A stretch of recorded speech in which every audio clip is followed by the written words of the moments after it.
Amados irmãos e irmãs, eu sou o pastor Fábio Henrique, da Assembleia de Deus em Mossoró, no Rio Grande do Norte, e este é o programa EBD Jovem, o programa que estuda semanalmente as lições da Escola Bíblica Dominical da classe de jovens. Neste trimestre, estamos estudando no livro de Números, várias lições no livro de Números, rumo à terra prometida, a peregrinação do povo de Deus no deserto, no livro de Números. E hoje vamos estudar a lição de número 3, intitulada Santidade, requisito para a conquista.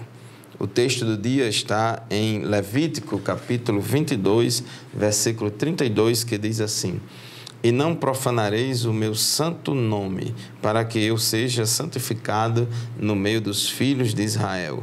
Eu sou o Senhor que vos santifico. E a síntese afirma o seguinte: a busca pela santidade é o requisito primordial para a preservação da salvação. Muito bem, o programa EBD Jovem está apenas começando. Continue conosco.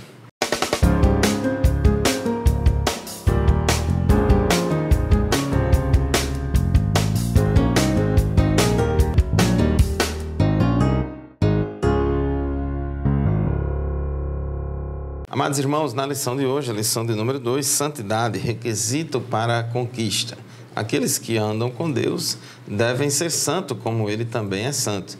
No livro de Levítico, Deus cita várias vezes, em vários versículos, sede santos, porque eu, Senhor, sou santo. Inclusive, Pedro cita também esse versículo no Novo Testamento, em 1 Pedro 1,15, sede santos, porque eu sou santo. Então, o povo de Deus, que anda com Deus, que se relaciona com Deus, também deve ser santo, deve se santificar. E Deus deu a terra prometida ao povo de Israel, mas havia pré-requisito. O povo tinha que conquistar a terra, tinha que batalhar e conquistar a terra, e nessa batalha eles precisavam viver em santidade, não podiam viver em pecado e ter um relacionamento correto com Deus, longe do mal e se aproximando de Deus. Então, aqui o tópico 1 da nossa lição, a repetição de advertências. Então, a gente vê aqui no capítulo 5 do livro de Números, várias leis, vários procedimentos relacionados à pureza social do povo, a questão do leproso, como é que deveria conduzir, como é que deveria fazer, aqueles que eram considerados imundos cerimonialmente. Então, diz aqui o texto de Números, capítulo 5, versículos de 1 a 11, que quem tivesse lepra ou algum corrimento, algum fluxo, ou alguma pessoa que tocasse em cadáveres, essas pessoas ficavam cerimonialmente imundas, elas não podiam entrar na tenda da congregação para oferecer sacrifício, não podiam entrar na tenda da congregação para adorar a Deus. E essas pessoas eram levadas para fora do acampamento, para fora do arraial, porque Deus não habitaria entre a pureza.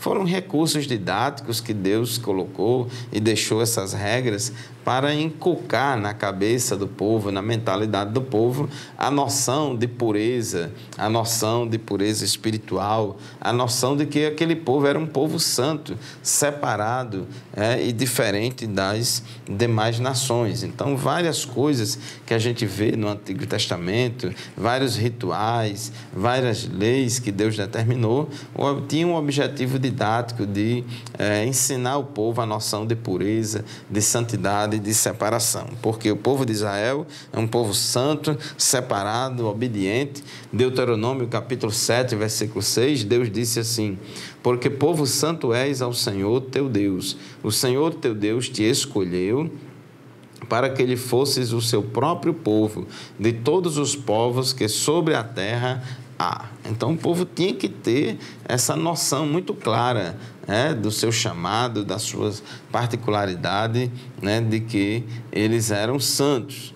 Deuteronômio 28, 9 diz: o Senhor te confirmará para si por povo santo, como te tem jurado, quando guardares os mandamentos do Senhor teu Deus e andares nos seus caminhos. Então, é importante a obediência à palavra de Deus, a santificação, para que o povo realmente seja digno de carregar esse nome de povo de Deus.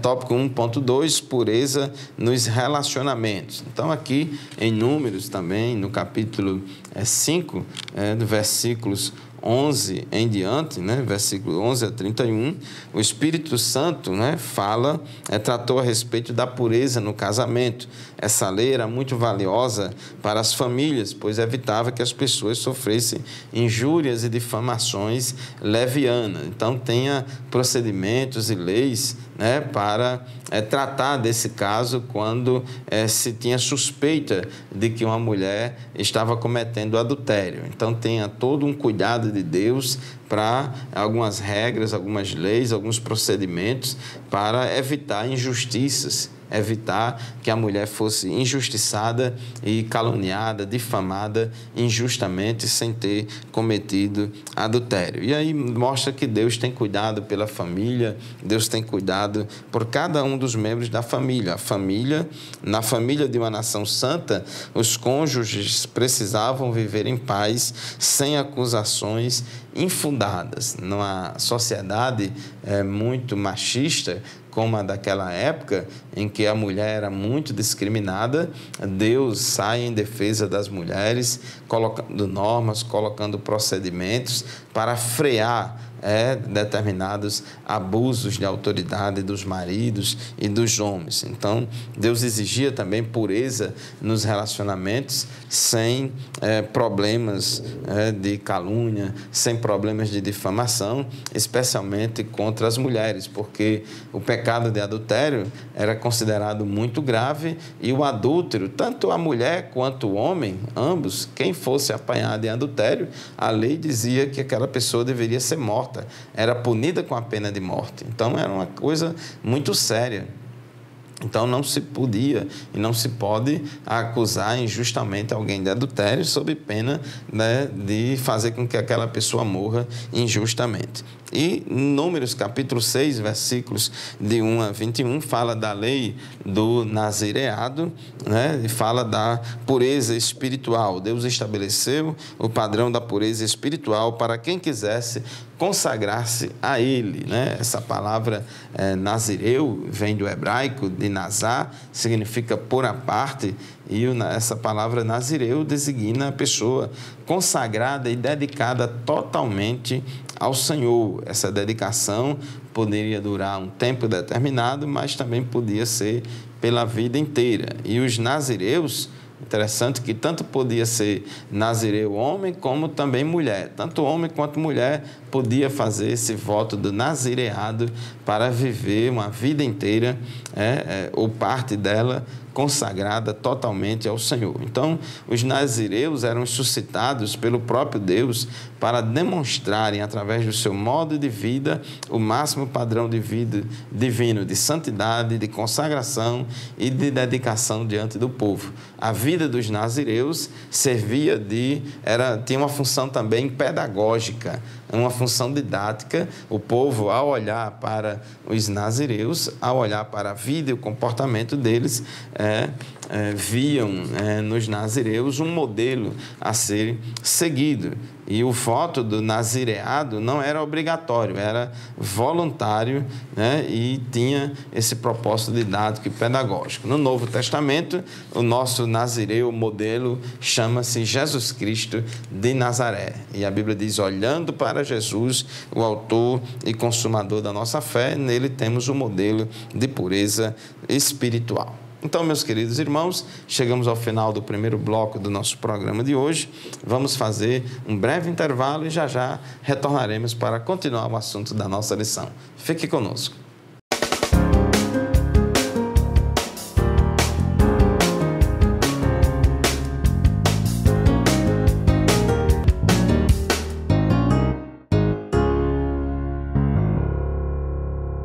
Amados irmãos, estamos de volta com o programa EBD Jovem, estudando nesta ocasião aqui com vocês a lição de número 3, que tem como título Santidade, requisito para a conquista. Já falamos no bloco anterior a respeito da pureza social, pureza nos relacionamentos, pureza espiritual, e agora nós vamos falar sobre o caminho da consagração. No caminho da consagração, tópico 2.1, a bênção de Deus. Deus determinou, né, para Arão, que foi o primeiro sumo sacerdote, né? Arão foi o primeiro sumo sacerdote em Israel, e Deus ensinou a ele, né, a chamada bênção sacerdotal. Mandou que ele abençoasse o povo de Israel com as seguintes palavras. Então, anote aí, nós temos no Novo Testamento a bênção apostólica, lá em 2 Coríntios 13, mas também temos aqui no Antigo Testamento a bênção sacerdotal, porque o líder de Deus, a líder de Deus, ele deve usar suas palavras para abençoar o povo e não para amaldiçoar. Então diz Números capítulo 6, versículos 22 a 27, as seguintes palavras.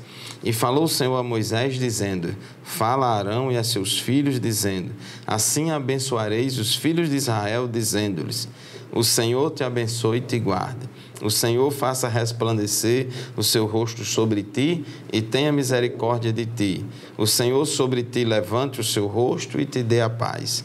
Assim porão o meu nome sobre os filhos de Israel e eu os abençoarei. Então o sacerdote, ele tinha essa autoridade de Deus para abençoar o povo de Israel, e Deus ensinou essa fórmula, essas palavras, para que o sacerdote abençoasse o povo, recitando essas palavras. Então, nós, pais, temos autoridades para abençoar os nossos filhos, as nossas autoridades espirituais têm autoridade de Deus para abençoar os seus liderados e assim por diante. E o crente, ele foi chamado para abençoar mesmo. A Bíblia condena pessoas que usam a sua boca, a sua língua para amaldiçoar os outros, para amaldiçoar qualquer pessoa. A Bíblia diz que a gente deve abençoar as pessoas e não amaldiçoar. Então, com a bênção sacerdotal, o Senhor vinculava o nome dele, né? Ou seja, o caráter de Deus ao povo de Israel. Então, diz aqui o versículo 27, Números 6 e 27. Assim porão o meu nome sobre os filhos de Israel e eu os abençoarei. Então, através da bênção sacerdotal. E Deus quer abençoar o seu povo. O povo de Deus é um povo abençoado porque nós temos o nome do Senhor conosco. E a gente lembra no Antigo Testamento aquele episódio de Balaque e Balaão, porque aquele rei pagão queria que Balaão amaldiçoasse o povo de Israel. Queria que amaldiçoasse o povo de Israel, e Balaão viu que não tinha condição de fazer aquilo.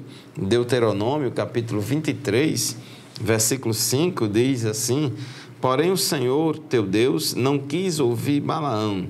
Antes o Senhor teu Deus trocou em bênção a maldição, porquanto o Senhor teu Deus te amava. Então Deus é especialista em transformar a maldição em bênção, né? Então ninguém pode amaldiçoar aquilo que Deus abençoou. Então Deus abençoou o povo de Israel, então não adiantava maldição nenhuma de Balaão e nem de quem quer que seja pegava no povo de Deus. Então também você que está em Cristo, fique tranquilo, não se preocupe que nenhuma maldição lançada por qualquer pessoa vai atingir você não, porque aquilo que Deus abençoou, jamais homem nenhum pode amaldiçoar. Deus transforma maldição em bênção, conforme diz Deuteronômio 23 e 5.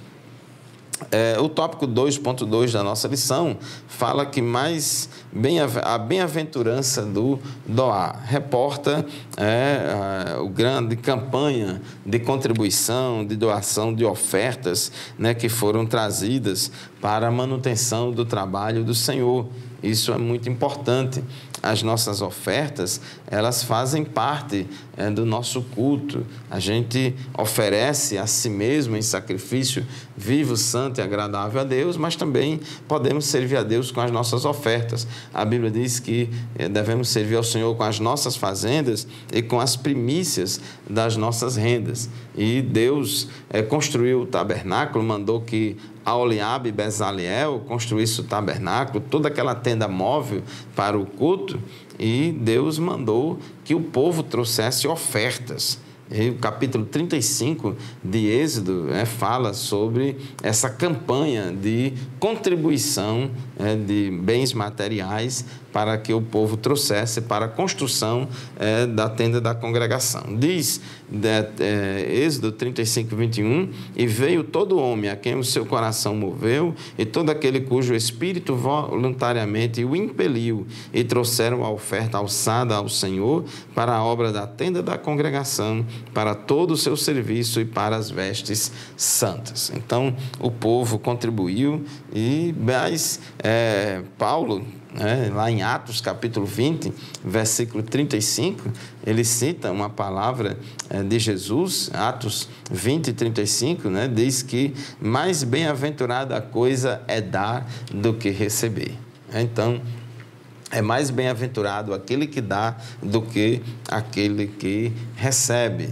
Foi isso o que Jesus ensinou. Inclusive, ele disse também: dai e ser-vos-á dado, boa medida, recalcada e sacudida. Tópico 2.3 da nossa lição, a obediência no chamado. Então, em Números 8, Deus demonstra que o caminho da consagração do povo passa pela obediência ao chamado e, consequentemente, a purificação dos levitas. Os levitas foram escolhidos por Deus para poder cuidar da tenda da congregação, cuidar da administração do culto, e assim aconteceu. Eles foram consagrados e concluída a ordem divina, vieram os levitas para exercer o seu ministério na tenda da congregação, perante Arão e perante os seus filhos, como o Senhor ordenara a Moisés acerca dos levitas, assim lhes fizeram. Então o povo fez tudo direitinho, conforme Deus determinou, depois que construíram o tabernáculo, estabeleceu os sacerdotes, estabeleceu os levitas, cada um cumprindo a sua função, fazendo a sua parte, porque é melhor obedecer do que sacrificar. Muito bem, chegamos ao final do segundo bloco do nosso programa de hoje. Vamos fazer mais um rápido intervalo e já retornaremos para estudar o terceiro e último tópico da nossa lição. Nos aguardem.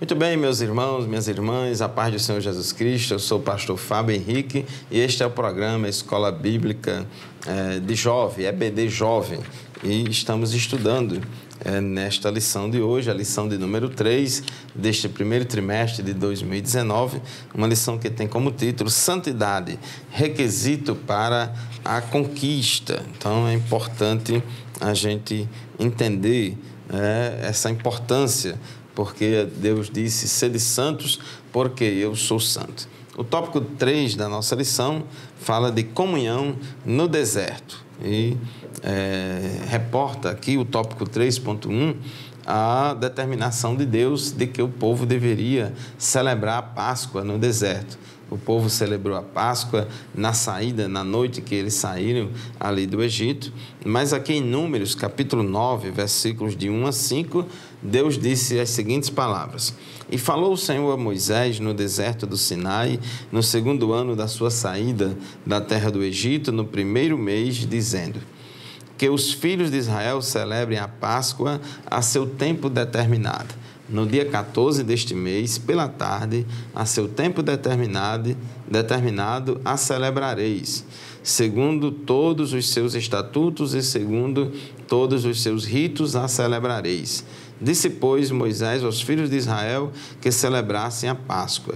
Então celebraram a Páscoa no dia 14 do primeiro mês, pela tarde, no deserto do Sinai, conforme tudo o que o Senhor ordenara a Moisés, assim fizeram os filhos de Israel. Então Deus determinou a questão da celebração da Páscoa, ocasião em que eles se lembrariam, que foram escravos escravos no Egito, se lembrariam do sofrimento que eles passaram no Egito e se lembrariam também da forma gloriosa, poderosa, redentora e libertadora com que Deus tirou eles lá do Egito em direção à terra prometida. E na Páscoa, na celebração da Páscoa, as famílias, elas se juntavam, todos os membros das famílias se juntavam para comer do cordeiro pascal, para comer do pão asmo, para comer das ervas amargosas. Era um momento de comunhão, de sentar à mesa, de partir o pão entre famílias. Inclusive, também podia juntar mais de uma família, podia fazer junção de famílias, para, se a família não fosse muito grande, para poder, que uma família pequena, sozinha, não tinha como comer um cordeiro por inteiro. Então, podia juntar. Então, era um tempo de comunhão, e isso é importante na vida do cristão. A Bíblia diz, em Atos dos Apóstolos, capítulo 2, versículo 42, se referindo à igreja primitiva lá de Jerusalém, a Bíblia diz que eles perseveravam na doutrina dos apóstolos e na comunhão e no partir do pão e nas orações. Então, o partir do pão, a comunhão, essa vida em comunidade, a vida comunitária, se relacionando uns com os outros. A Bíblia diz que nós não devemos deixar a nossa congregação, como é costume de alguns, mas a gente deve estimular uns aos outros ao amor e às boas obras. Então, é uma lição importante também essa dimensão da vida comunitária, porque vivendo em comunhão, praticando a comunhão dos santos, a gente chora com os que choram, se alegra com os que se alegram, e assim a gente parte o pão. O tópico 3.2 da nossa lição refere-se a Números, capítulo 9, versículo 6 a 3, quando Deus ordenou que todos participassem da celebração da Páscoa, mas, porém, alguns homens reconheceram que não estavam preparados para tal celebração. E o que fazer? Deus respondeu que não dispensaria a adoração deles. Alguns homens chegaram diante de Moisés e disseram que estavam cerimonialmente impuros e realmente não podiam, porque tocaram em um animal morto, etc. Não podia participar da Páscoa, mas eles tinham que esperar o tempo da purificação, passar o período determinado para a purificação, e depois eles tinham que celebrar a Páscoa. Ninguém era dispensado, era uma exigência de Deus, uma exigência divina para que todo mundo participasse desse ato solene, desse memorial, que celebrava a libertação do povo de Israel do Egito. E impressionante como muitos crentes na nova aliança, eles desprezam o partir do pão, a Santa Ceia. Inclusive, por ocasião da Páscoa, Jesus instituiu para os seus seguidores, para a igreja, para nós, Jesus instituiu a Santa Ceia. Nós, cristãos, especialmente cristãos gentios, nós não temos a obrigação de celebrar a Páscoa judaica, porque a Páscoa judaica é um concerto de Deus exclusivo com os judeus. A igreja, nós como igreja somos um outro povo, estamos debaixo de uma nova aliança, de uma nova lei, e Jesus instituiu a ceia do Senhor, a Santa Ceia. E aqui no capítulo 9, versículo 13 de Números, é interessante, o texto diz o seguinte: porém, quando um homem for limpo e não estiver de caminho e deixar de celebrar a Páscoa, tal alma do seu povo será extirpada, porquanto não ofereceu a oferta do Senhor a seu tempo determinado, tal homem levará o seu pecado. Aqui havia uma determinação severa de Deus, porque se aquele homem não tivesse nenhum motivo justificado, se aquele homem negligenciasse participar da celebração da Páscoa, ele seria extirpado do povo de Deus. Então, isso é muito importante. Então, há uma cobrança de Deus. Deus não dispensava ninguém. Obrigatoriamente, todo mundo tinha que participar da celebração da Páscoa, a não ser que a pessoa tivesse cerimonialmente impura, se estivesse viajando e não estivesse lá, então estava dispensado. E assim, podemos tirar desse exemplo para nós a responsabilidade, o prazer e o desejo que nós temos de participar da ceia do Senhor. Então, meu irmão, minha irmã, não negligencie a sua participação na ceia do Senhor. E assim todo mundo participava, Deus não dispensava ninguém, conforme o tópico 3.3 da nossa lição. E quando um estrangeiro peregrinar entre vós e também celebrar a Páscoa ao Senhor, segundo o estatuto da Páscoa e segundo o seu rito, assim a celebrará.